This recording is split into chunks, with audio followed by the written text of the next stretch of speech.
Sorry. Oh no! Oh no!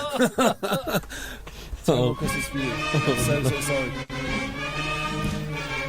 Can we delete that? Hello, EggChasers. It's the EggChasers Rugby Podcast, the podcast about rugby that doesn't take itself You're not or the having that game too seriously. No, I have no idea whether what we're currently giggling about you'll have heard or not. If you haven't just heard it, it's because it's That's got to go. it's because one of us or several of us have decided that it has to go from the start of the podcast. But I was recording. That's all I can say. I was recording. Hot mics. Put a marker down there for the first 45 seconds of this recording. Maybe that will be on a special Patreon podcast if it doesn't make this podcast. The Debauchery in the Desert podcast. Yes. This is EggChasers. An unusual start to the podcast, but it's an unusual evening. Well, actually, I was going to say that, but it's not unusual, is it? For on a Sunday afternoon, me and Phil to be messaging each other going, no idea where JB is. I haven't heard from him. He's uncontactable. It's gone dark for the last 48 hours. We know he was in another country. I nearly got my passport on my phone and just put it in the envelope and posted it back to you. That's it. You'll never see me again now. Why has he put in this? Gone. Bye. What happened to your phone in Dubai? Don't know. I'm going to find it because everything. I lost my wallet in the sevens, right? Again, I will just say that we've been here so many times. Me and Phil are not like, okay, yeah, that checks out. That makes sense. Yeah. I mean, I'm on day 5, right? I mean, nothing but speedos and speedos, trainers, maybe a t-shirt. I'm tucking my wallet into just into front of my speedos, right? Anyway, goes missing, shows up within 10 minutes in Lost and Found with all the cash in it. That's the kind of place Dubai is. It's incredibly safe. That is very good. Really cool. So I'm expecting to see this phone again, unlike the scamps that we encountered in Madrid. Oh yeah, Madrid, you got no chance. So yes, we will get some snippets of JB's rugby week in Dubai, playing against rugby royalty, having beers with World Cup winners and the like.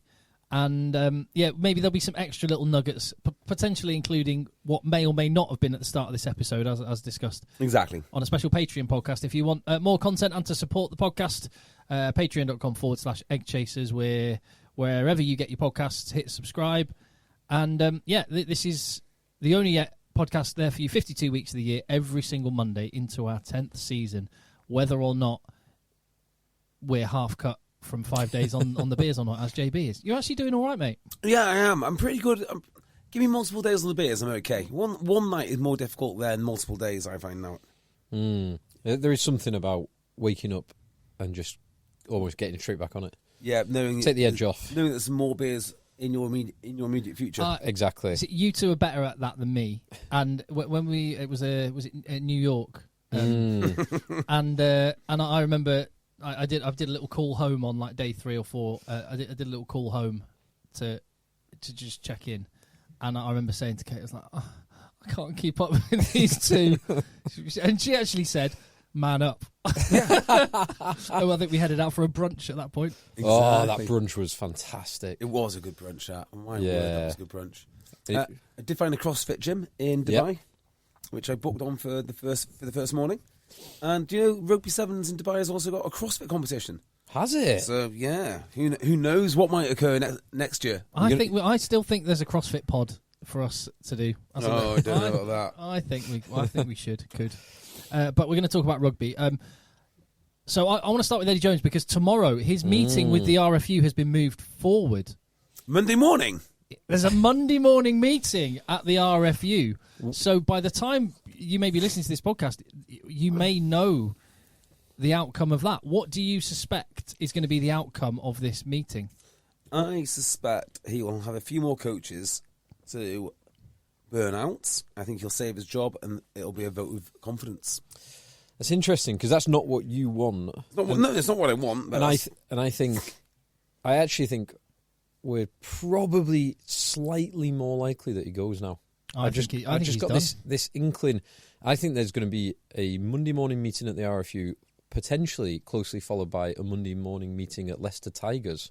Oof. Well, that would be where just my money would be on that. So here's where I'm at with it. I think you're absolutely right. Steve Borthwick is who the RFU want. I think Eddie Jones is going to be gone, and I think Steve Borthwick will be England's next full-time permanent coach. I think Warren Gatland is going to be England coach until the World Cup, and Steve Borthwick will also be at the World Cup as well, by which time he will have finished the season with Leicester. He'll have involvement with Warren Gatland. They've worked together before, and that's what I think is going to happen. Well, I don't think it's interesting. Like, Leicester are already thinking about the future without Steve Borthwick. I think they've come to terms with that because he's such a great coach. But there again, if he doesn't do it now, if he doesn't strike while the iron's hot, he might never do it. And you've got to remember that because he's current Premiership champion. His stock, I doubt, can be higher unless he wins something else again. Unless he keeps winning, which he probably won't do with this Leicester team just because they lost two of their key players last year. And it'll take a little bit of time to get back. And then Eddie might go to the World Cup. He might make a semi. Everything might be absolutely fine. And somebody else might do incredibly well.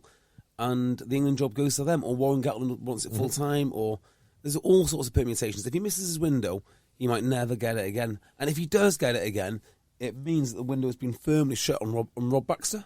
Because that'll be another 4 years. You'd want him being Borthwick, to keep with this team until this World Cup. And that if he does well with the World Cup, you want him for another 4 years. Rob Baxter at that point, 6 years down the line, no England job for him. And it should have been his by rights, you would say, for a long time. He would have been front runner had Eddie Jones gone at any point prior to about 12 months ago. Yeah, and now Rob Baxter is wrestling with one hell of a rebuild at Exeter Chiefs, to the point that I don't know that they'll ever be a force again. I think they will just because of the nature of the Premiership. Because what about European force then? Not until... I don't think any English club can genuinely be a European force again until the salary cap is changed. Yeah, I think you're right. I just think it's too big a gap to bridge. But on both Baxter and Borthwick, they're both probably in their 40s. Borthwick relatively early 40s, Baxter late 40s, I would guess. I mean, Brian Ashton, he was 61 when he took over England in 2006-07 ahead of that World Cup. Was he not already the attack coach for them, though? Was he not in camp as a consultant? He might have been, but I guess my point is just they've got... Gatland is 65 or something like that. Yeah, there is... I think these guys have got time, if they want to have multiple different bites of multiple different cherries. Yeah, I agree with that. One of the reasons I was, until last week, I was kind of on the not happy with how things are going, but I don't think we should make a change, was because the field, the options you'll have after a World Cup are so much...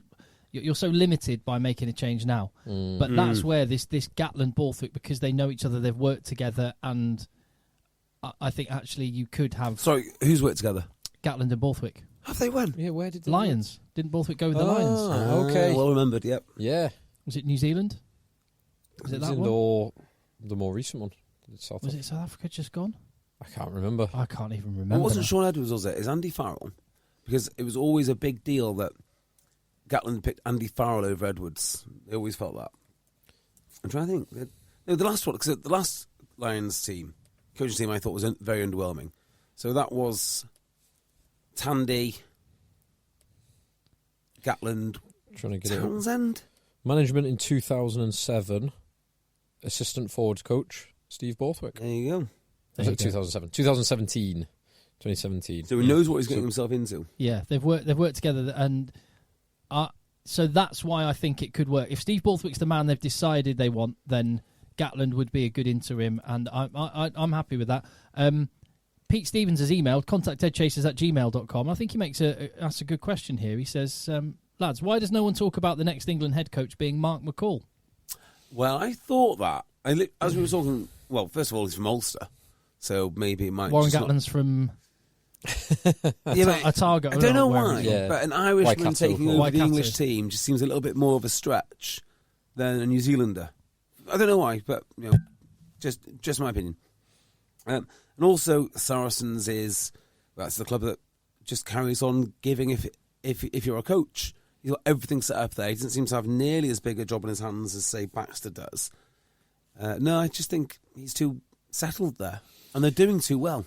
And he's arguably a production line for other English coaches. Yes. Like Borthwick's been there, Farrell was there, Gustard for positive and negative. Yep. Sanderson, Shaw, who's there now. Who else has been there? I don't know, but it's safe to say that plenty. They'll lose a few more to some more Premiership clubs in the near future, and create some more great coaches, no doubt. So maybe actually his best place for England. I'd be very happy with Mark McCall. I think everyone would be. I would also be happy with Mark McCall. I don't know. I do wonder if his best place for England is actually generating coaches at Saracens rather than in the top job. Yeah, it's a great shout. And while you mentioned Gustard as you were just chatting there, and it reminded me of some comments this week when some people have pointed out that maybe England's players, whilst there's a large player pool, isn't of a high quality. And Mark Evans, I think, said England don't have any players that are truly world class. The definition being in the top 2 in their position in the world. On our YouTube channel, I made a similar point, which is like just getting rid of Eddie. You can make a difference, but it doesn't solve all England's problems, because actually, I don't think whilst we have a big pool of players, and if one player gets injured, you can quite easily bring another or 20 others in. Actually, the top end level of the players available is not as high as anything. And one of the points that came back quite a lot from that was, no, hold on. Part of that is context based, and is look at the Gustard leaving Quins and then them winning the title within 6 months was one of the things that got brought up. Which actually, the environment, the systems, the way you set a team up with exactly the same personnel, you can radically change how a team plays. Zach Mercer is not one of the best 8s in the Premiership when he left. Give him a different environment and give him a chance to shine in a system where he can be, and he's the best number 8 in the top 14, or one of. You know, so I think there's a lot of good players in England, but they just don't have the platform to shine, because I don't think England gives them the platform to shine. If they were winning every week, we might say, yeah, it is Farrell, or yeah, it is Manu if he was playing at his absolute best. But they're losing, and therefore they look like losers. Yeah, I agree with that point. And it's the same point with Quins you could make for England when they crashed out of the World Cup under Lancaster, and then less than 6 months later they win in the Six Nations and go in 19 games unbeaten. And I think it's not that England lack the top end talent, because if you look at the squad of England players, how many of them have been, ask the question, how many of them have been over the last X number of years at various different points they would have been considered for that top 2 in the world. Itoje Curry, Itoje Curry, Billy back in the Curry. day. Yeah. Genge, I think, would have been. Chris. He's not in the squad now. No, but he would have been. Some people, for some people, stewards around there far off.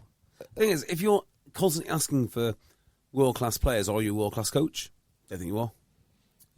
Yeah, it's. I think there is enough talent in there, but talent is also a curse. It's not the fact that England have too much talent. Don't have enough top end talent. It's the fact that there is too much talent. So, like, if you're looking for a 13 in England, if say who was starting 13, Manu goes down, then you've got Slade, Marchant, Ollie Lawrence, Porter, Elliot Daly, Will Joseph, Phil Falconer. Like, it's hard to be top 2 in the world if there's 5 of you. Yeah, if there's 10 of you. If you look at like Wales or Ireland, there are only, like, if someone goes down in a position, there is only 1 or 2 names that you could possibly throw out. So you're almost never spoiled for choice. Well, it's apart from maybe their back row. It's the whole Ben Darwin thing, which is if you have an opportunity and you have contractual stability, and it's you and your mate who've been playing there for God knows how long. Like the reason that Iceland became good at football for whatever reason, it's because they had to play together every single week. Yeah, it's a real thing, unfortunately. And the consequence of that depth of the player pool, which, you know, quite a lot of people will say, quite a lot of fans of other countries say, England should be so much better because they have a player pool. Actually, that player pool in itself is the reason why we're going to arrive at a World Cup. And if Alex Dombrandt is the first choice number 8. He hasn't had many caps. And if Alex Mitchell was the first choice scrum half, he hasn't had many caps. Dombrandt, I think England's most effective tackler in what, like last 12 games? I think. Interesting. Yeah, but it does feel like you're it's that kind of first world problems issue. Oh no, I've just got too many options. Oh no, I've got too many nice pairs of shoes. This is actually, we've all been there. We've all been there. And this is exactly the problem, which was the undoing for Stuart Lancaster, wasn't it? How do I get over the fact that I've got too many good players? Well, I ignore all of them, and I just go with the same crew over and over again. So Lancaster, what are you talking about? He was the one that 50 cap guy. No, I understand what you're saying, but he's the one that actually look at England's 2019 World Cup finalists, and Stuart Lancaster was the one that laid those. He planted those seeds that then flowered 4 years later. I see what you're trying to say there. But unfortunately, in the world of fund management, we say being early is the same as being wrong. So don't be correct early. Yeah, I do think both those things are true. I think Lancaster put a lot of the seeds. Laid the roots, laid the foundations. Well, that's partly because of where England were, and also because of what his skill set is. He is incredible at developing. He's good with the cones. Players. He was that under-20. He was that under-20s coach that brought through a load of these guys, and he put faith in them. He spotted the talent, put faith in them, and gave them the opportunity that you're talking about. But he was not right. So he could be. Arguably, Lancaster for England would be most valuable. We spoke about Mark McCall potentially being most valuable in his current role. Lancaster for England would be most valuable doing the role that he was doing, like the under-20s coach, role. Head coach, yeah. But that won't pay as much as being a senior coach at Leinster. I wonder. Is it Racing 92 he's going to next Racing. year? Yeah. That England under-20s definitely will not pay as much as Racing 92. Oh, speaking of France, Jack Willis is currently playing his debut for Toulouse, isn't he? He played last week. He played. So was it last night? Last week he played. Last week he got his debut off the bench last week. Oh yeah, his first start this week. First start was last night. Oh okay. And he scored on debut on first start. Good lad. So, crushing it. Top 2 player in the world now. Yeah, probably yes. There is something about the further away players. We've mentioned this point before, but the boy Harlequins lock Simmons, who was in Matt Simmons, England future England captain. Chief. I'm not sure how I'd go in like the top 14 if I was a flanker for Toulouse. Wouldn't be good. But I imagine one of the weaker games in the European Cup I'd do all right. Against in Siberia maybe? Well, Italy. Yeah. You'd be fine. Yeah, fine. like London Irish signed him for monstrous money from the Chiefs because he had this kind of cachet because he was this player from Super Rugby and exactly that. So England there. So watch this space. We've all said what we think. Yeah. We'll probably be by the time you've listened to this, you'll probably be shaking your head and saying how wrong we all got it. I think I've got it absolutely. I think it is going to be the I think Borthwick's already. Well, Ronan O'Gara. What sort of kicked off the conversation is Ronan O'Gara came out and said this week, I've had a conversation. I've had a conversation with him, and I've ruled myself out. Yeah, but I had to have the chat, and that means, in my mind, that means he's not had the chat. Well, do you know what? I know he's negotiating his contract with La Rochelle, and it's a good bit of information to be out there when you're trying to get a contract. It's also potentially, I did look at that and go, is that a constructive dismissal case for Eddie Jones right there? Like, they've had conversations with people about my job when I'm still in my job. But they might say after the World Cup. Yeah, you just frame it for in 12. We've got to get it right for in 12 months' time. Yeah. As far as I'm concerned with Ronan O'Gara, why would you ever leave La Rochelle? La Rochelle is pretty cool. Yeah. I mean, when think about a team like Lyon, who have got a lot of money, and when they were coming through the French ranks, anyone that got them to the next level would be treated like an absolute god. You know, what's the old Guinness saying about Johnny Wilkinson? Loved by the English, adored by the French. Right? If you get into one of these clubs and you take them places, like, well, he's doing at La Rochelle, they'll build a statue of him. They'll give him land. They'll, all sorts of things. He'll be treated like a Saracen. But he's right, though. I bet he never has to buy a coffee when he strolls down the boulevard in La Rochelle. 100%. But as you know, and as anyone else, you never get a pay rise for just doing your job well. unless you're. Well, no, actually, you get a pay rise in the public service, even if you're not doing your job well. Yeah, well, you just get incremental pay. But no, you never get. I've never ever got a pay rise for. I've never ever got more money for just doing my job well. I've only ever got more money when someone else wanted me. True. So it's there's a small cavalcade of coaches now who are in very, very much demand, and Ronan O'Gara is probably like top of those because it's not England; it's someone top 14. Ronan O'Gara. So. Probably the most highly ranked youngish coaches would be Borthwick, O'Gara, Scotty Robertson. Yeah. But two of those have done it kind of around the world. One of them has only done it in one place. But none of them qualify under the RFU's definition. Must have international experience. Englishman. Well, the previous one was ideally Englishman, but international experience. Yeah. So Borthwick does. Japan. Lions. And England. And England. So I always not think, as head coach though. Yeah, I always think that means head coach. Yeah, I don't think it would. I couldn't see what the difference would be. I think Lions, Japan, England, and now in a head coach position, winning the Premiership. I think. Turning it in 2 years from the team that should have got relegated to winning the Premiership. That is pretty impressive. Yeah, and doing it whilst being, which is going to be necessary as England coach, being ruthless in terms of who fits what you're trying to do. And also, he got a draw this week against the highest paid coach in the world. Yeah. So that was pretty impressive. Yeah. I wonder if Pat Lam still is the highest paid coach in the world. Well, his salary won't have gone down on his 8-year deal. But 8 years. but someone else, bottom of the league. Someone else might. Just let's jump onto that. So, again, you can contact EggChasers@gmail.com. If the England situation hasn't been, no news has come out, feel free to chip in, or else feel free to just abuse us for being woefully totally wrong in our assessment if the news has come out. But onto Bristol. Let's go to that. They're bottom of the table, and that was one thing which, being at the game and just chatting to Bristol players, chatting to Pat Lam and stuff.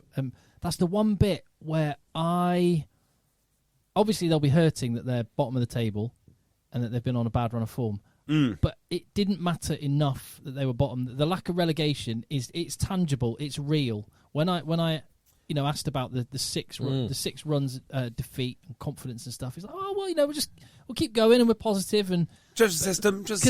But I want a team, whoever they are, but especially when it's a team like Bristol or last season Bath or years before Leicester, when you're at the bottom of the table, I want you to be terrified, absolutely terrified. Yeah, I agree with that. Yeah, I do agree with it as well. And it's a shame that getting rid of relegation doesn't actually help it.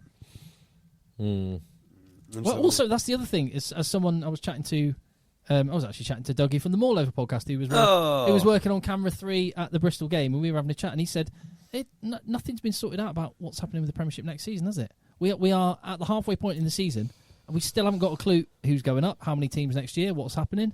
Nope. No. Play it by ear. Well, it kind of is going to be what on earth happens with the consortium and getting Wasps, consortium for Worcester and getting Wasps out of administration or whatever happens there. We're jumping around on topics here, but on the Worcester thing, the preferred bidder's been given more time, which seems ominous to me. So let's tell you what this. No, I'm with you. The whole thing has seemed ominous. James Stamford doesn't seem to have bona fide credentials that you need to buy a club, in my opinion. So, in my mind, you need to have a net worth of about 100 million quid in your name in order to run a rugby club, to afford it. To afford the losses that you're going to take, pretty much. That's not my opinion. That is the opinion of someone who knows about owning rugby clubs. And I know that's what they think. If you're going to do this, it is a very wealthy man's game. Now, it is Stamford and O'Toole, but they are saying they've got... Yes, sorry. Yeah, so, that's right. They say they've got backing from Americans. Is that right? Is it American money or something? There is certainly some American money that's been named. Yeah, as being I mean, there. look, if there's some American money, I just hope the guy loves his rugby because it's going to cost him an awful lot, and I hope he's very, very wealthy. Because if not, they're screwed. They're absolutely screwed. It's going to get worse. Yeah, I'm going to bet it'll get worse. The best thing you can hope for is some local businessman who is worth broadly around that. Or Steve Diamond's sustainable long-term plan. Who's worth broadly around that. Dime's wishes. I can't remember what he called it, because Alex Anderson had his Malbec Sundays, and then I can't remember what Dimes referred to. He had a thing, something to do with Worcestershire. I can't remember what it was. I was chatting to someone at the airport today about Alex Anderson.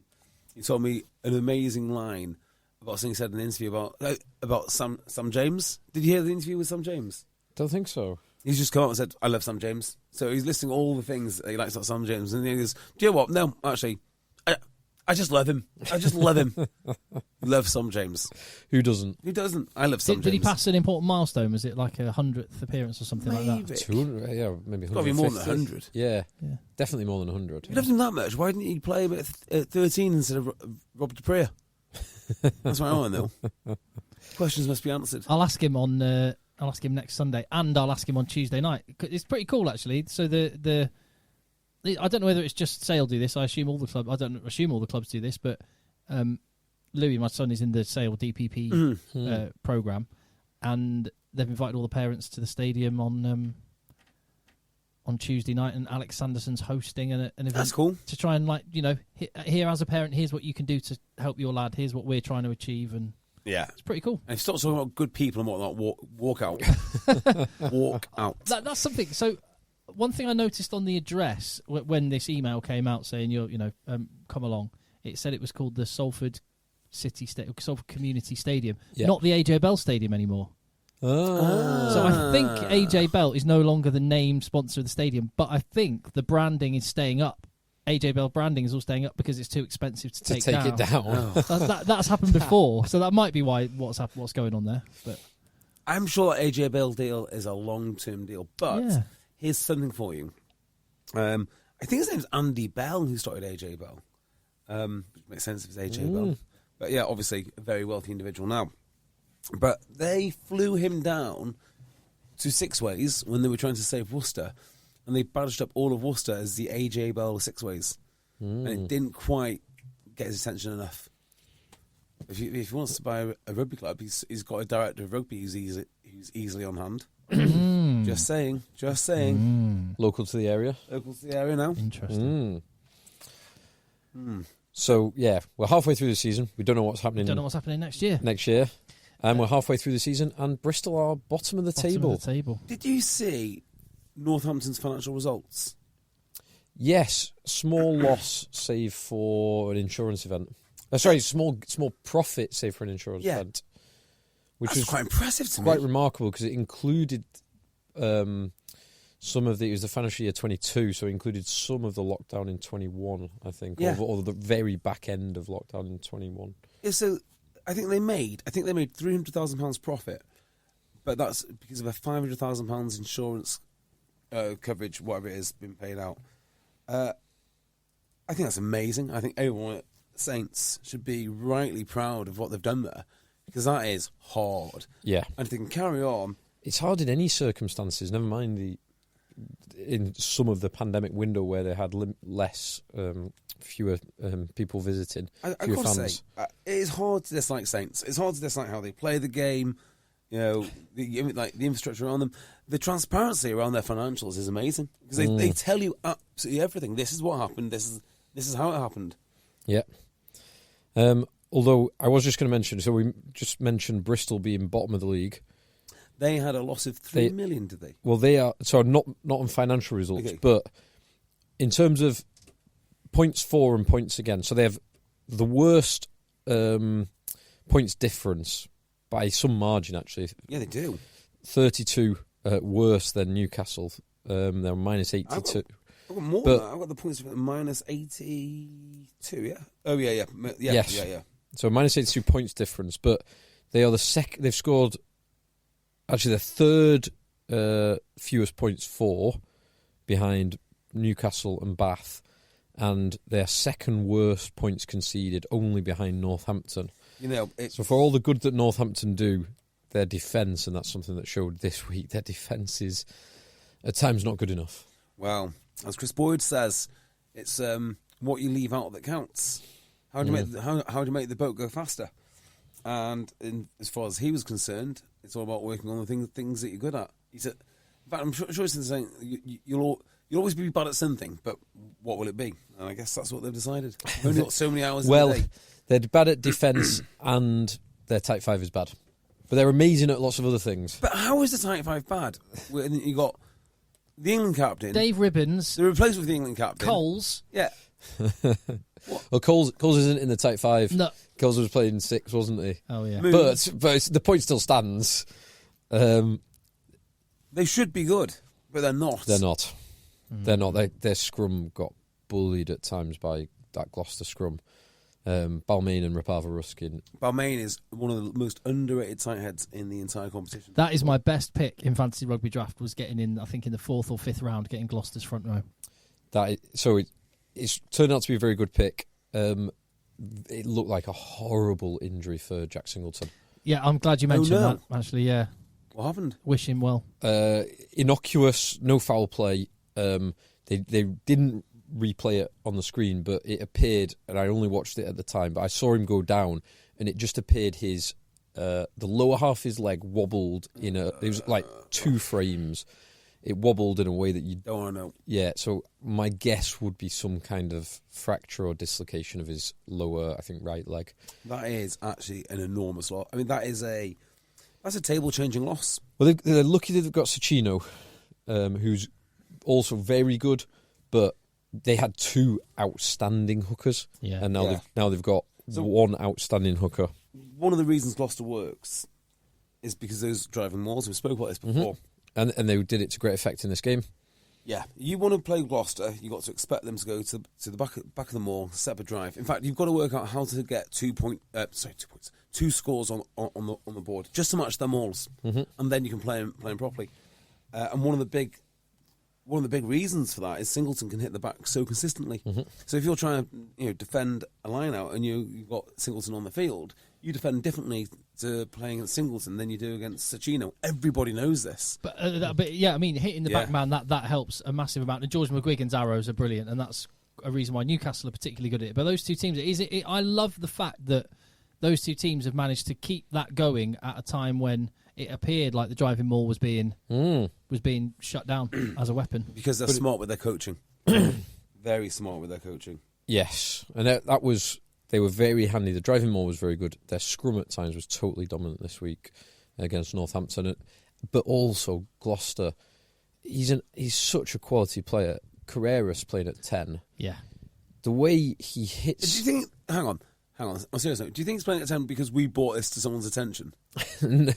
I think Michael Checker might have brought it to...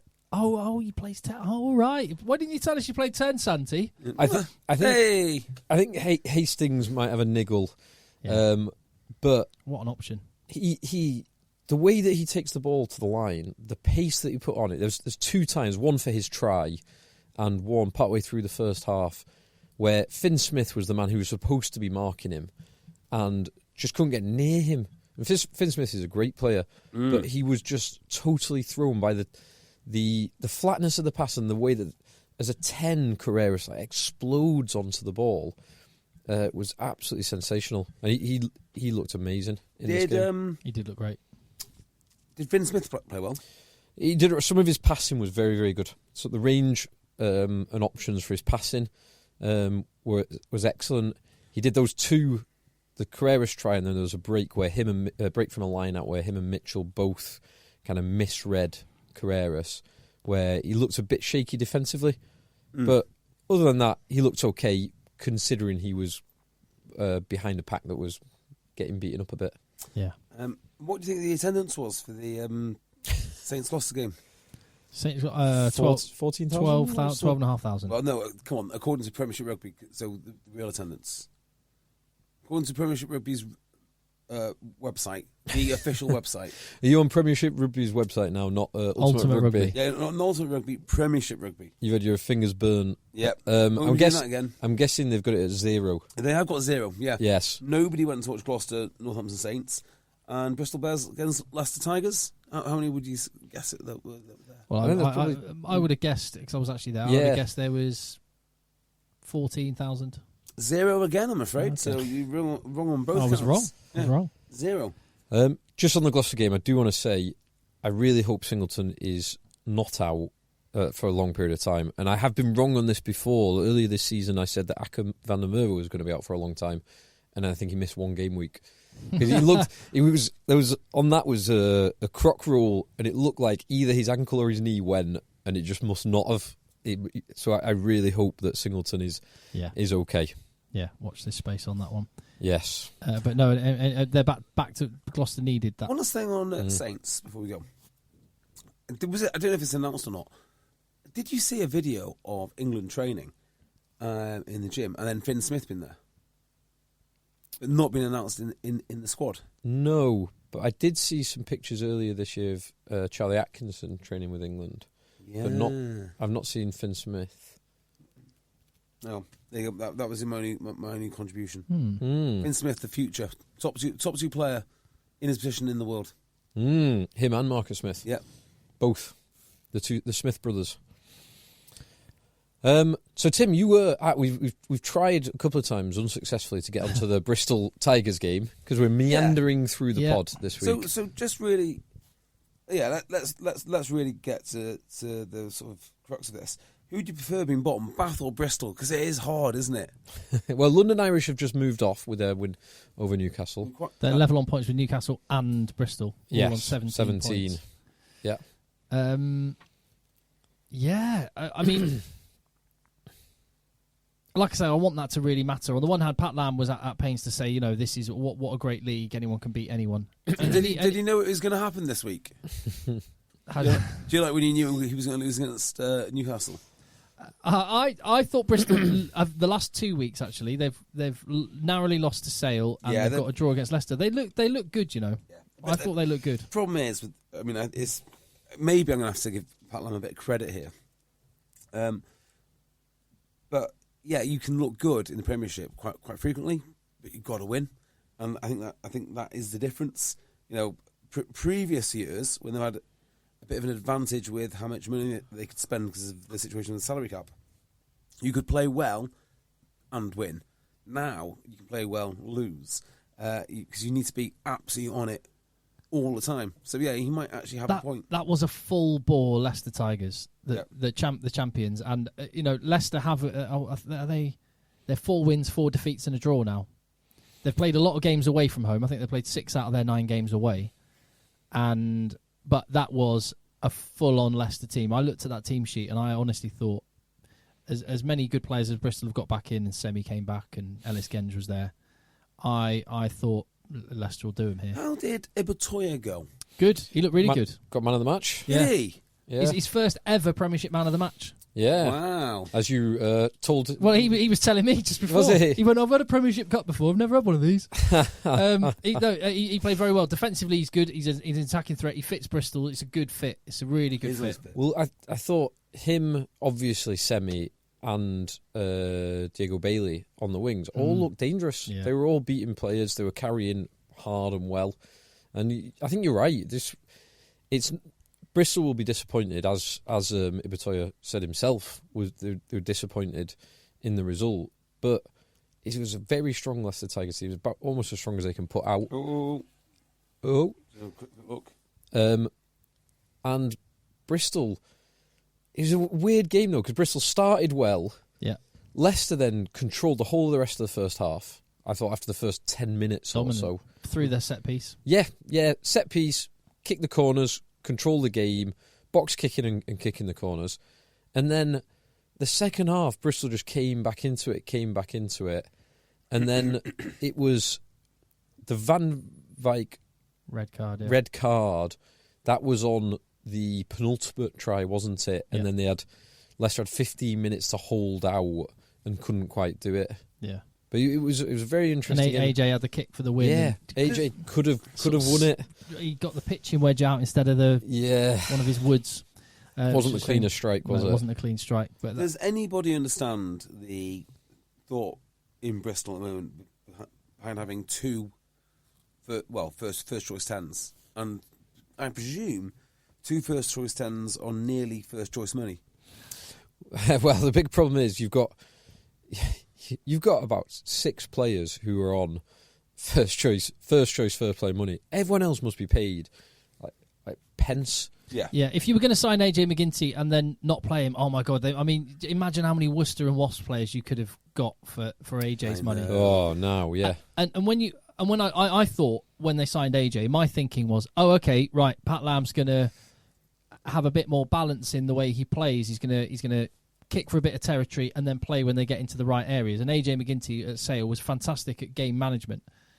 And then he kept picking Sheedy, but it appears through the season, early in the season, they were still playing the Bristol way, having to go from most places. But now they are changing. They are playing a more balanced game, and I think AJ will.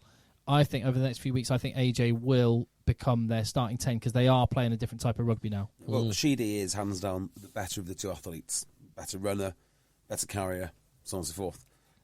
AJ is easily, and it's not even close, the better passer and the better kicker of a ball. So what they want to do with these two, I don't know. They're trying to transition Callum Sheedy out and play something completely different. I don't really understand. I don't think it's completely different, but I think they are definitely. I don't know whether it's because it's winter coming. I don't know, but I think they're definitely changing how they play. Play the conditions maybe, but you kind of want someone who can do both. Although you don't always get that luxury. Yeah, true. Hold on, go on. There you sort your mic out. Is that right? Sorted. So I thought Bristol were good. I tell you what, you talked about Jack Singleton, and where we hope his injury isn't bad, and we hope he's not. Great to see Dan Kelly back. 6 months out, back in, and there's a lot of talk about Manu. We again, as Dougie from Moreover, I'll give him credit. I'm not just going to steal his point and then say it. Well, I was chatting to him, and I was saying I'm so excited to see Dan Kelly because I was expecting to see the England players come back in. Wasn't expecting to see Dan Kelly's name out of the blue because Leicester don't give you any information about. I don't know. Andre Parlada tried to find out and ask questions. Has he had surgery? Is that what I heard? Is he injured? No, I'm not just asking him because he's in my FRD team. I'm just genuinely interested. Couldn't get any answers, so I wasn't expecting Dan Kelly, and great to see him back. And Dougie mentioned, don't forget, he was the player they had when they let Manu go. Did they have Atkinson travelling with them? Yeah, he was on the bench. Was he? Did he get on? Yeah, for a bit. But Dan Kelly, we're talking about England's midfield. He had one cap. That could be the answer right there. Why do you like Dan Kelly but not Porter? They're so similar. Dan Kelly's they are similar, but Dan Kelly is a 12. Porter is a 13 playing 12, which is what some people would want to happen with Manu. Dan Kelly is a 12 playing 12. That's true. And he just feels a bit more direct, Dan Kelly. Slightly more maybe explosive or physical. Not quite sure what exactly I put my finger on, but a bit more direct. Yeah. That said, Matt Scott's been great for them this season as well. He's a good player, all-round player, Matt Scott. Good player, Yeah. So Leicester will be really disappointed to have let a 14-point lead slip. And they're not the Leicester of last season, are they? It's those two players. Like whatever you say, missing Genge and George Ford, that is going to impact you. And you see as well in the run-up to them winning it last year how totally influential those two were in the leadership of that team. They almost ran the forwards and ran the backs, and between them ran the whole team. Yeah, that's fair. It's always going to be tough losing those two players. But I think they'll be in with a shout this season. Definitely. They're in 5th at the moment. They've not had the best start. But now they've got all their players back. And like I say, they've played 6 of their 10 away games. So they've got 7 home games in their remaining matches. They're looking good. They'll be fine. I think they'll be all right. I think they will. Ollie Chesham is massive, by the way. Yeah, told you he was massive. He's huge. Yeah, and his brother's bigger. Their players are actually just. It's odd because they aren't much bigger than Bristol, but they just standing pitch side and looking at what Leicester warming up. They just look enormous. Now, George Martin's a frightening player as well. Harry Wells. Harry Wells is scary as well. Yeah, I think Harry Wells is a phenomenal player. So here's something which I might have said last week, but it's regarding South Africa's physicality and how we think about the physicality. So South Africa actually are not a massive pack. They are a massive pack. That's a lie. They have the potential to be a massive pack when they got their bigger states, but quite often they don't. Quite often they have Quagga Smith. They always have Khaleesi playing. Mostot's is actually a small bloke. Yeah, he's actually a small bloke. Bongi and Bonambi. Yeah. Well, Mostart is still 6'7". Yeah, but it's relative. It's all relative. Bloke, yeah. He's on the spectrum of second rows. He's in the middle to just lower. He's on the lighter size. side of of second rows. But then often he's wearing 7 on his back, so he's on the bigger side of people who would wear 7 on their back. South Africa play their blind side. I do know. 7, yes. But yeah, you're right. So you combine all those, and they're not actually as enormous, but it's just a mindset. Physicality is a mindset, as much as it is pure size. Leicester have that. Leicester do have that. They still have that. And I said Harry Wells before. I've been watching Harry Wells for a long time, thinking he's George Martin, because they both have longish hair. Mullets. Yeah, mullets. And they both have scrum hats. So it can get confusing. Although this could be like the time when Tom Johnson and... who was it? Haskell? Cruz? No, Moritz Botha. Moritz Botha. Both had pink scrum hats. Like, this guy's having a stormer. He's everywhere. He's just made attack on the right wing. There's a crossfield kick and he's making attack on the left wing. Incredible. So it might have been that. But Harry Wells has really impressed me. Nowhere near an England call from what I can tell. Well, you're right to mention that. And there was one, just while we're on this, actually, before we depart Leicester Bristol, there was one message we got, contact eggchasers@gmail.com. I thought it was quite a good email, very well thought out email, and it says, there we go. Oh man, no, not that one. Sorry. Oh, there we go. Edmund Levin. Sorry. EggChasers, there's an incredible misremembering of the World Cup final in relation to Dan Cole. I would urge you to watch the final in 2 parts. One where Cole is scrummaging with Mako, and one where Marler is on. Count the penalty counts and then decide if Cole was really to blame. Interesting. Cole and Marler actually won dominant scrum penalties. He said, I may be biased, but Cole is still England's best tight head. He might be England's best tight head. He might actually be, well... Ted Levin, I beg your pardon. Yeah. Thank you, Ted. He might actually be England's best tight head. Him or Fraser Balmain might be the best tight head. Because we were talking about this as a problem position, and it's interesting because we do think of Cole being the one that got marmalised. But well, he did, the scrum did when he was on, because he played 76 minutes. But that's an interesting way to frame it. How much was with Mako and how much was with Marler? Because Marler is a very, very good scrummaging loose head prop. Mako... Is that what we said last week, though? It is. We said that last week, but we didn't make the point about that. We've been saying Dan Cole's been playing well, but maybe the last 4 years have been, or 3.5 years have been, unkind to Dan Cole. And it's interesting because I do often watch England games back afterwards. I don't think I ever watched the World Cup final. I'm not sure if I could. Not sure enough time has elapsed to allow me to watch the World Cup final. Maybe I enjoy it. Maybe if we win it next year, I'll be able to. But Johnny Wilkinson has never watched the 03 World Cup final. He wants to have the memory in his mind. He's never watched the game. Really? So I had this conversation today with somebody about the England players remembering games, and it's my theory that none of them remember the game at all, and never will do, because they see it and they remember it more from the TV highlights and stories coverage and each other's stories. It's like, how many times have you seen a photo of like a photo of when you were a kid, and then you mix that up with your memory? It's like in courts now, isn't eyewitness testimony one of the least reliable forms of evidence you can have? What type of suit does Jacob Rees-Mogg wear? 3-button, double-breasted. Dark double-breasted. Oh, well done. Right, the reason I say that is because for the longest time the caricature of him was in a pinstripe suit. Yeah, that's like the Mandela effect. Yeah, thing. He's never worn a pinstripe suit. So yeah, eyewitness testimony is really unreliable and massively overused in court cases because the human mind is so unreliable. I actually read something today. I don't know if this is true, that said when you get incredibly consistent eyewitness recalls, it's actually more likely to be wrong, because it means people have conferred with one another and almost aligned their views. That's actually a negative correlation with the accuracy and interesting. That would start how many people agree with one another. That's also why you need people like JB, and to a slightly lesser extent me, people who are willing to say things contrary to the crowd. Because quite often it's the human nature to want to conform, isn't it? Yes. Be disagreeable. Yeah, be disagreeable. That's the phrase. Mm. So maybe Dan Cole's still got lead in the pencil, and maybe he has been put out to pasture too soon for England. And certainly the point we were making last week and the last few weeks was, I just want, particularly after the South Africa game, what's wrong with just wanting a prop who can scrummage and not get battered? And I don't care how good their tip-on pass is as a pivot player. Although Ellis Genge's offload for that first Bristol try was immense. Yeah. Get your man who can do both. But if they can't do both... If I have to pick one... If you've got to pick one, primary function. Easy choice.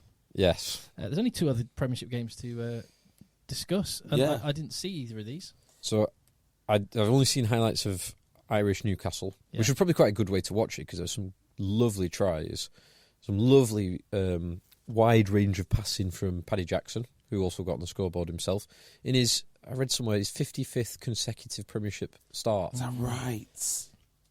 Which is absolutely... Compare and contrast that with Bristol's situation at 10.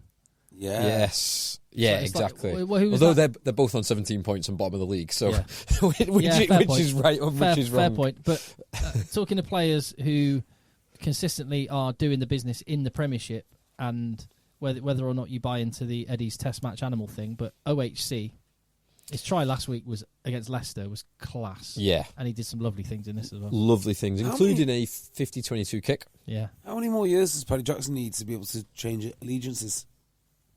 Well, he'd have to have other allegiances available to him with because you can't change on residency. You can't change on residency; it's only on grandparents. It's like Charles Piatow going back to the country of his birth. Genuine question: what is the situation for Ulster players?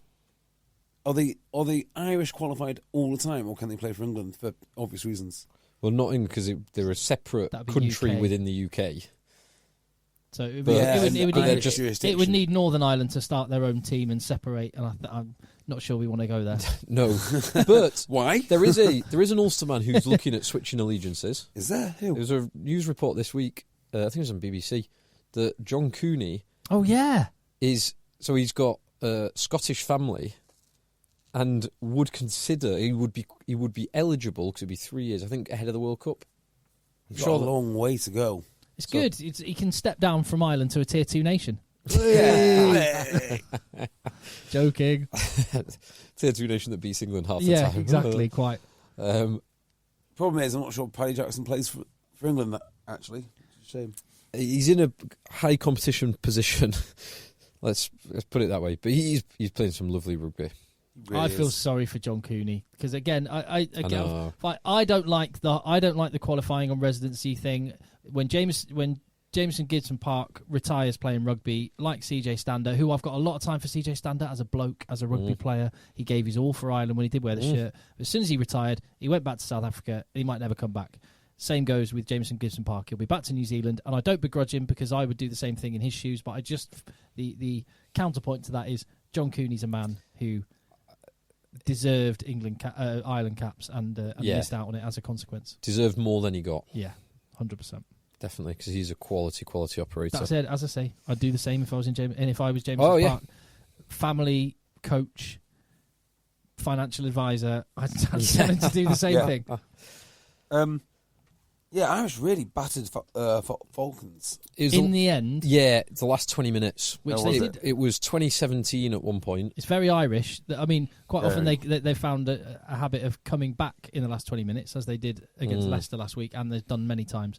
But this time they just stretched out in the last 20. And only 6,000 at the Brentford Community Stadium. It's better than 0? Yes, it is. It's better than... Well... It's better than the combined attendances of Bristol Bears and Gloucester, from what I can tell. It's amazing, isn't it? It's the little things that really let Premiership rugby down. Imagine the NFL doing this. Just on that, in terms of... I wonder what sort of atmosphere you generate on with 6,000. But Gloucester and Northampton, that would be brilliant. I was having a discussion. It was following on from being at Twickenham last week. I was chatting on the catering bus with Nick Mullins and with Martin Bayfield, and we were talking about Twickenham, and I mentioned what I'd said on the podcast last week, that it almost seems like the RFU are ashamed in some way, either ashamed of who comes to watch the rugby. Yes, of course they are. Or not catering for the audience that they have. They want to tell their advertisers that their key demographic, who is constantly growing, is 25-year-old university-educated females who are bisexual and preferably of an ethnic minority. That's what they want to tell their advertisers, because that's cool. The reality is they don't really like the people that show up to Twickenham much, and that's why they treat them with such disdain with almost everything that they say from a public policy point of view. To broaden that out, I think that there's almost an element of, like, when I went to the Principality Stadium, Cardiff, during the autumn internationals, they embrace their Welshness. They get Cyril the Goat out. They have the male Welsh choir. All they need to do is sing a couple of songs, and it just creates something. But what I'm saying, like the Englishness, there's so much English heritage. Think of the 2012 Olympic Games opening ceremony, when how great that was to actually embrace what makes us English or British or whatever. Wasn't my favourite opening ceremony, but nevertheless, it was better than the closing ceremony. That was a disaster. But rather than a bit of Calvin Harris or Rudimental or something, why not play a little bit of Elgar, a bit of the Beatles? Just make it English. Yeah, be proud. Don't be ashamed. The WRU do have their own problems when it comes to their fans, like calling them vomiting on small children, calling them all drunk hooligans. I can't. That kid deserves to be ostracised from society for what he's done to drinking culture in Wales. If that really happened, he should have kept quiet. Should have kept his mouth shut. Great story. I remember when I was 11 getting vomited on. But it's more amazing. That's not. If it happened, that's obviously not okay. Well, yeah, it is okay because it's 80,000 people, Tim. It's 80,000 people. I'm amazed it doesn't happen more often. I would say a ratio of one vomited kid per 80,000 fans is one hell of a ratio. Well, maybe it happens like 10 times a home game, and you've had all of these. Maybe it's reporting. Yeah, these kids have been taking it for years and years and years, and you got this one snitch who ruins it for everyone. Hashtag believe all vomited on kids. Exactly right. But anyway, I'm just as you were talking about the match day experience, and that was what I came to. Was actually, it's more than just don't be ashamed of who comes to watch rugby. It's actually make it be English. Be proud of being English. It is an interesting juxtaposition, isn't it? That Wales and the sporting bodies are now wishing to refer to the Welsh team as Cymru. The WRU have not said that, but they have. Yeah, the football team. The football team did it, and they were following. Yeah, but they have started putting. I don't like that for many reasons. I just don't like that. Whereas England got rid of the name Saxons because it wasn't as inclusive enough. I mean, I don't know what to say. You're England. It's England. There's nothing wrong with the Saxons. There's nothing wrong with hymns. There's nothing wrong with Elgar. There's nothing wrong with Sweet Chariot. Nothing wrong with any of these things. So, yeah, I agree with you, actually. You'd be like banning Bread of Heaven from exactly the same thing. Newcastle are an exciting team. Just jumping back to the actual rugby. Matteo Carreras scored again. Yes. Standard. Which was a try finished by Carreras, but created by the pace of Radwan. Yeah. Outrageous pace. Yeah. And Newcastle got some great players. They've got a really good looking backline now. Yeah, they have. They've got lovely backline. They've got options in plenty of the positions. They've got pace, importantly, and lots of like the back three that started and will probably be their cemented back three for the season in Carreras, Radwan, and Obatoyimbo. There's so much pace in that backline, as much as basically any team in the league, even the likes of Gloucester when they get their fastest team out. And they've got a good pack that are well drilled and, importantly, a superb try-scoring hooker who, although he didn't score this week, but Guy Pepper did score this week. Your boy Guy Pepper. Yeah, do we know if our boy Guy Pepper is actually who I think he is? He must be. He must be. There's no other explanation for it. Can't be. Yeah. I am right. Yes. So, yeah, I mean, Dave Walder, I think, is bedded in what he wants to do there. I think Newcastle are one of those teams that will really benefit from there only being 11 teams in the Premiership. That's 4 fewer games, and for them, that's massive. That's a good point, actually. Well, yeah, their squad will benefit because it's a thin squad. Their finances will not benefit. Correct. Because there's 2 fewer home games. Yeah, correct. But yeah, it's this fixture. It's just outside the international window, but it's 2 teams who are virtually unaffected by the international window. Yeah. Just on the last game, do you know what we've not done, and we never do it, but we've been told that we should do it by listeners? We never start with the score. Okay. So, last game. Just go to Ultimate Rugby and get the wrong one. Yeah. Bath 13, 19, Harlequins 19. There you go. Yes. And I don't know if you saw any of this, JB, from I have seen Dubai. some highlights. Yeah, I saw highlights. So I was excited because 2 players I've not seen enough of, and I want to see a lot more of, played. Can you guess who they are? 2 players playing that you haven't seen much of. Not this year. Cam Redpath? No, for Harlequins. Oh, for Harlequins. There's only one player for Oh, Bath that wants to Beardy. play. Yeah. Oscar Beardo. Beard. Oscar Beard. I'll let you talk about Oscar Beard and Harlequins while I just take a little comfort break. Oscar Beard finished his try. Lovely finish on his try. Great feet. And Craig's brother? Craig's brother? Yep, Craig's brother. Who is the other player? Brother of Craig. I've no idea who Craig is. That's only Nick David. Oh, they both scored tries. Yeah. They both scored tries this week. So this was interesting. So 13-19, 3 tries to 1. But Bath could have won this game. And they could have. Like, as in, genuinely, they could have won this game. And I actually think it was a bad referee decision that cost them the game at the end. Now, obviously, it didn't cost them the game because they had 79 preceding minutes to score. Yeah. But I think the final decision... So for the last 5 minutes, they were camped on Harlequins' line. They score a converted try, wins the game for them. Jack Kennington gets a yellow card. Someone else, George Head, got a yellow card. Is it Hooker? So Quins are down. Yeah, George Head's reserve hooker. Came on for Jack Walker. So Quins are down to 13 men. Bath stick it in the corner. Line out. They've got a good line out. They've got a good driving maul.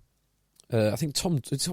I'm looking at the team now. Did Tom Dunn come off the bench? No, Niall Annette would have. Okay, yeah. But the final driving maul, Bath break off from the final driving maul, and there's a Quins player who makes the tackle and then seals off over the ball. And he was given a penalty to Harlequins, even though there was no clear relief from the Quins defender. So I think Bath were hard done by. I think obviously they did have the preceding 79 minutes, as we've already said, but I don't think the game should have been stopped at that point. I think that should have been a penalty to Bath, which would have given them another shot either to the corner or to scrum it against 13-man Harlequins. So hard done by. Bath are getting a lot of value out of their Worcester pickups. Like massively. A tremendous amount of value. Well, those are... I think we might have even listed them. The 2 most valuable Worcester players were so that's not really surprising. Lawrence and Ted Hill. But it's actually... It's not that surprising that they're good players. It has been a surprise at just how good they have been. Like, immediately they've made a difference to that Bath team, and they've looked almost the best player on the pitch every time they've played. You're starting to see Fergus Lee Warner start pretty much every single... I don't know. Is it just because he's fit, just because he's available? Is this the plan going forward? But he is playing almost every game. Valery Mozel, whatever his name is... Morozov is also... Well, they're using him quite extensively. Yeah. Shows. But those 2 are good. And Thokana Singer made a lovely break down the right side. Went outside of Esther Hazen and another administration move in Josh Bassett. He made a beautiful break down the right wing. Looked fantastic. Looked rapid. So, what games have we got a Premiership for next week? Well, there's one more game I'd like to talk about. Yeah, go on. There's a few emails as well I'd like to get through. Again? Well, do you do an email now, and then I'll talk about the game. Okay. That I wanted. What? So because there was no game this afternoon, I had a little bit of time because I normally watch a rugby game on Sunday. So I watched the whole of Leinster v Ulster on Sunday afternoon. Your beloved Ulster. Oh, God. What a game, actually. So were they full-blooded? Ulster were close to full-blooded. Leinster changed a few players, but not that many. Leinster were probably 75%, and Ulster were maybe 90%, 95%. So not bad, especially considering you just got out of Europe and just got out of international, and you've got Europe next week. So 3-3, 20 minutes into the game, Healy goes to tackle Stewart, the hooker, who's playing really well, and clash of heads, both end up blooded, but it's a red card from Healy. It was, follow the framework, it's a red card. You maybe could have argued that it wasn't, the acceleration came from Stewart rather than Healy, but he's upright, he was high force, ball carrier didn't dip. Red card after 20 minutes. Ulster then score 3 tries consecutively. This is going brilliantly, Phil. They go 22-3 up, only a couple of minutes left on the clock in the first half, and Leinster pull one back. I think it was a driving maul, but Ulster scored kind of 2 close quarters tries through Herring, who'd just been on the pitch for 30 seconds, and Treadwell. Was that 22-17? No, breakaway tried from McElroy. That makes it 22-10. Okay. So they were 22-3 up. Second half, Leinster score early in the second half. Actually, no, tell a lie. All the tries came slightly later on. Start of the second half was a bit of an arm wrestle, but Leinster were coming back after Ulster scoring 3 tries. Leinster start coming back into it. Ulster start tiring. Then 2 amazing steps inside from Gary Ringrose. 2 tries in quick succession from Ringrose. A try from Porter. Wow. A try from James Lowe. Wow. And Leinster have scored 36 unanswered points against Ulster, despite being down to 14 men. Now, it must be said, for a period of time, Ulster were down to 13 men because they had 2 accurate yellow cards. And Ulster got 1 back at the end. So Leinster just in the last 20 minutes or so, 25 minutes, just showed their class across the board. And by the end of it, for the final Leinster try, the low try, Ulster just looked out on their feet because they'd given everything and come up short against a team that had 14 men for most of the game. And still the standard bearers. They are. They're massively the standard bearers, and they'll be gunning for Europe this year.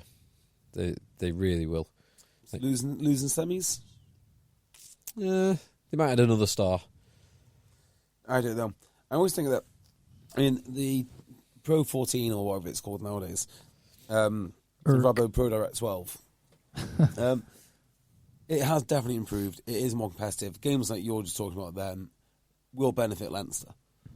But they need to be doing this every single week because much like the England ladies team who came and stuck on their 31st game, if you do nothing but batter people for 30 games or whatever it is, then it's going to be hard when you finally do come up against someone who's able to hit you in the face. Just that point. Yeah. So I agree with that point if you play 30 bad games and then play 1. But actually, I think the URC now is strong enough that you can blood additional players. You'll only go a few weeks without playing one of the big South African sides or Ulster or Munster or Glasgow and Edinburgh. So it's not, you actually, I think it's now probably not far off the sweet spot for Leinster. They can blood talent, they can rest boys when they need to rest them, and they get high-end physical confrontational matches like this. That's a fair point, that. And then they've got Europe. By the way, just on that, then you go to Europe. I loved that Joe Marler made the point of saying, "Oh yeah, you're right. Europe next week. We're going to South Africa. Where's that? Oh, sorry, we're going to Natal Sharks. Where's that? South Africa. Brilliant. Yeah, good, quite right. It's I understand money and stuff. It's just farcical that you've got a European Cup and teams travelling to the Southern Hemisphere. Joe Marlon might not actually like it because he loves being at home with his family. But some of the other boys will be loving the chance to go to Durban. Yeah, that's fair.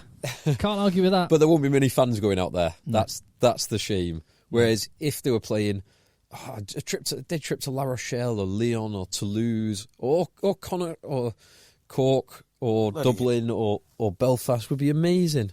I'll tell you what, there are some bloody good games this weekend in the Heineken Cup. Well, we will get into that shortly. I'll just go through a couple of these emails. Contact eggchasers@gmail.com. Did you manage to meet up in Dubai with some of the people that were emailing? I did. I didn't manage to go for a beer because you got to remember the place is absolutely packed. It is a zoo in there. Yeah, if you lose your friends and you don't have a phone, like I didn't, it is difficult. Oh dear. Have you managed to find your phone, by the way, on your tracking app? Not yet. I'll have a look later. Okay. Well, I asked about local derbies last week. So we were interested in local derbies. And Alex Webb said Rochford, I'm not sure how you say that, versus Westcliff. Ooh, classic. National 2 South, 3 miles apart. Nice. That's a good level to have two teams so close together. Yeah, it really is. So I like that. I like that one. Ben Hall has emailed contact@eggchasers@gmail.com. Hornets RFC versus Weston-super-Mare RFC, both in the same town. Hell of a ding-dong. Hornets have been an offshoot of a disgruntled Weston-super-Mare from players back in 1962. Since then, the rivalry has been fierce, especially in recent years, as both were in National 3 for the last few seasons.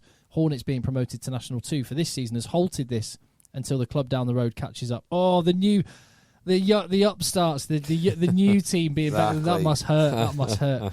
Our 2s, 3s and 4ths are also in the same leagues. Cup and league matches between the two are our biggest events and revenue. Marquees and bands, and many a pint drunk by the thousands. 2,000 to 3,000 regular attendance. That's amazing for those events. So that's amazing. God, Sale Sharks would kill for that. I'm pretty sure something like 3,000, if not more, turned up for a derby between Kirby Lonsdale and Kendal not so long ago. And they had local radio coverage too. Wow. So that might be one to go and check out if Hornets play Weston-super-Mare. I love all this stuff. And I just want to, where was that email I wanted to read out? Yeah, James Brickell. The title of this email is Amateur Clubs Run Well. And he said, I thought you lads would be interested in... James Bracknell? Or Bricknell? Brickell. Brickell. So I thought you lads would be interested in hearing about Chew Valley RFC, just south of Bristol. I know it. And widely said around here, they are the highest placed club in the UK that doesn't pay its players, unless your listeners perhaps know of another. So there you go. There's another one. So what league are they in? Sorry, I don't know actually. If you could check, Chew Valley RFC. They've been promoted 3 times in 4 years and are now... Oh, sorry. Here we go. They've promoted 3 times in 4 years and are now second from top in Regional 1 Southwest. So is that level 6? Yeah, I think Wharfdale don't pay their players, or they didn't used to. I'm sure. So I've played against Wharfdale many times. I've played against Wharfdale. I'd be surprised if they didn't pay some of those boys. That's what I've heard. There's a lot of rugby players that play in Wharfdale. It might be... I remember hearing about... Birkenhead Park back in the day where they would pay expenses, but it was like expenses plus. Yeah. So it would be like £5 a mile plus then all your beer money plus then that kind of stuff. Doesn't count. I'd be surprised if Wharfdale. Do you know you have to sign a declaration to the RFU that you're not paying players? So you sign your declaration, and once the declaration goes in, that means you're not entitled to grants and whatnot. So it's perfectly okay to pay players. But that declaration, those declarations though are not public, so there's no way to check. Yeah, and think it gets enforced. So James says part of the success seems to come simply from the fact they had a group of players come through the junior ranks right the way through from under 8s. They took the decision that they will not pay any players apart from a player coach at prop. I'm sure they'll find their ceiling at some point and perhaps get demoted again. In the meantime, they are well supported, have great morals with success at all levels. Great morale, with success at all levels. We're also very proud of the star scheme that was started at Chew Valley. He says, I won't bore you with the details, but there's a good video. And he said, hi to JB and Phil, who kindly peeled me off the ground in the North Dorset Sevens, playing against EggChasers in the Vets 10s. Well, I was going to say, good lad. You remember Brickers? And he has the world's coolest job. Would you care to guess what his job is? World's coolest job, fighter pilot. Cooler than a fighter pilot. Head, what was it? Air Commander for UK Space Force.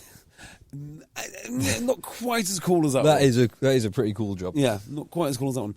He's BBC Wildlife photographer and filmer. Very cool. There you go, top boy.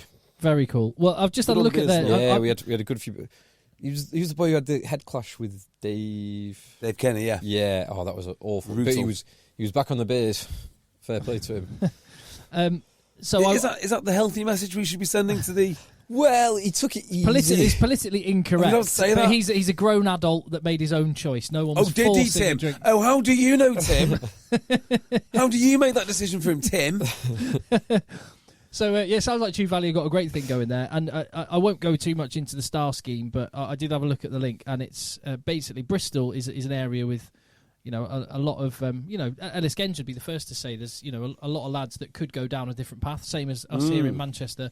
And the star scheme tries to tap into that and use rugby as a force for good. And I was just looking at the examples, the success stories. And there's a guy called Daly who is now in the Bristol Bears Academy and won a place at the SGS Academy to play rugby, as well as study.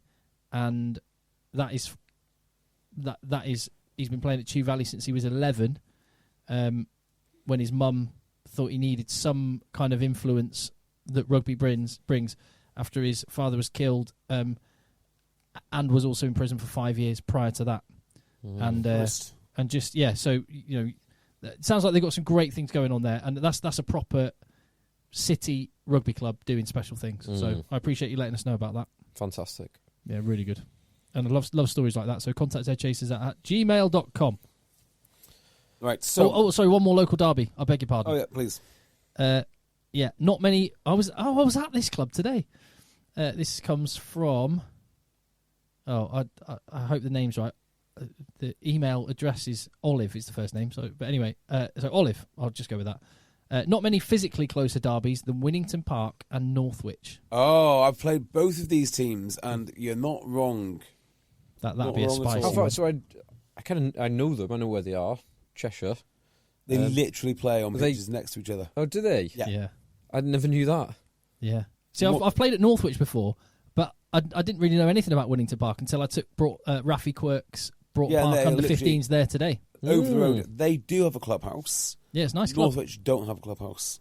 Okay. Winnington Park's a nice club. There's a lot of nice cars in the car park, a lot of lovely houses on the roads around. It's a nice area around there. Nice part of rural Cheshire. Lovely club. Their under-15s coach was great. Their team was a very good team. Massive. And here's a little tip, right? If you play against a team of, we were just talking about Chew Valley, and the same for Broughton Park. If you play a team with a lot of players that are from some mean streets, and our Broughton Park team have got some lads that, they'll have seen some things.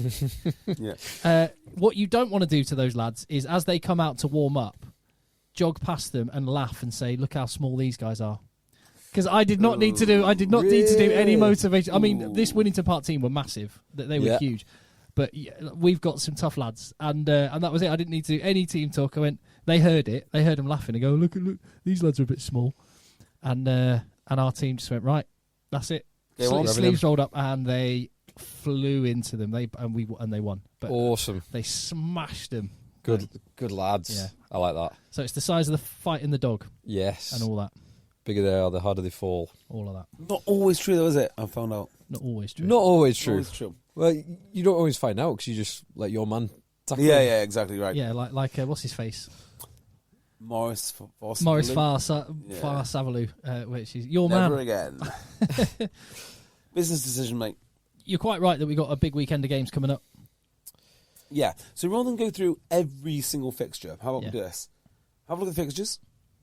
Pick 3 you like. Well, so I actually think it's quite interesting to go through the fixtures because there's a lot of repetition because in the Champions Cup now, so there's 2 pools, but each team only plays 2 teams.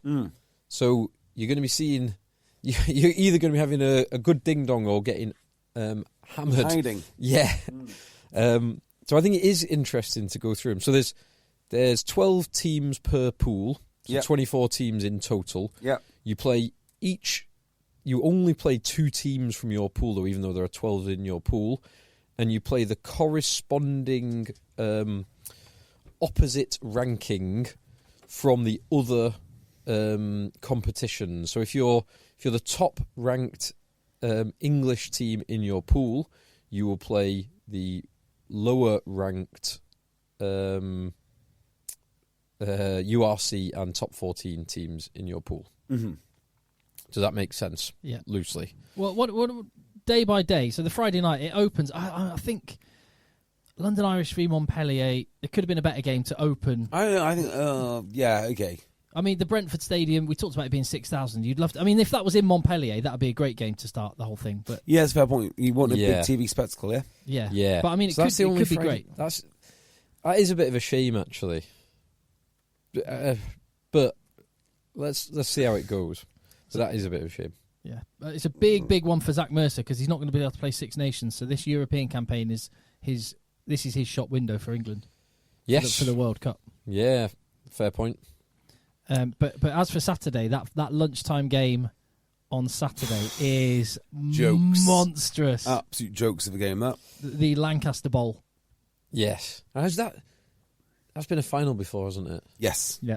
In about 2018. Racing 92 versus Leinster in the Thunderdome. Oh. It's going to be so good. That is going to be exciting. That's brutal. And as well as obviously Leinster and Racing both fighting over Stuart Lancaster, Christian Wade is playing for Racing 92. Is he starting regularly? He scored 2 tries against Claremont not this week, a week or 2 ago. Now I don't know how regularly he's starting. I don't know whether he'll be playing, but he was kind of famously not picked for Lancaster's England, despite scoring 6 tries every time he played against Worcester. Yeah. Sorry. That's all right. Getting all sorts of stuff going on here. No, it's all right, mate. Yeah, he's had a great story. He'd be a good interview, JB, wouldn't he, Christian Wade? I'd love to interview Christian. Yeah, he's got what a great story. Yeah, I did interview some more people soon. So I'll get back on like a second. Hopefully that's still running as it should be. We just had a little momentary technical issue. You all sorted, JB?